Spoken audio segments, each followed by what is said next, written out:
Good morning mga ropa, ngayon ay magluluto naman tayo ng ginisang sardinas na may papaya.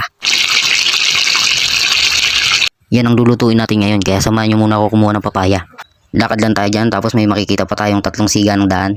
Ayan o, pag loloko-loko ka talaga dyan, lalapain ka nyan. At ito na, dito na tayo, kunin na natin to. Pitasin lang natin tong nasa baba. Mahirapan tayo pag nasa taas pa yung ginawa natin eh. Pag napitas na natin yan, ibaba na natin para mabalatan na natin.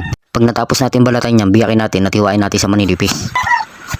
Yan, mga ganyan lang, tapos shortcut na natin yan. Hugasan na natin, bigyan lang ulit natin ng 2 hugas. Tapos buksan na natin tong kalan, ilagay natin tong kawali. Tapos lagyan na natin agad ng mantika. Ilagay natin tong bawang sibuyas, ilagay ang papaya, sa sardinas, saka tong mga pampalasa. Nilagyan ko na din ng konting tubig yan, di ko na pinakita. Tapos takpan na natin. Saglitan lang maluto yan. Pag malambot na yung papaya, ilagay na rin natin tong daon ng malunggay. Tapos takpan ulit natin. At ayan na, luto na yung ginisa nating sardinas na may papaya at malunggay.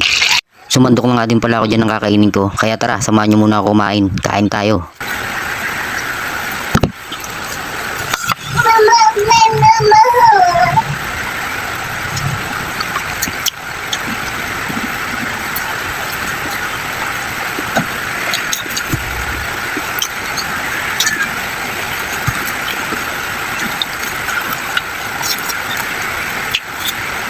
At ito na ang huling subo mga ropa. Hanggang dito na lang. Paalam.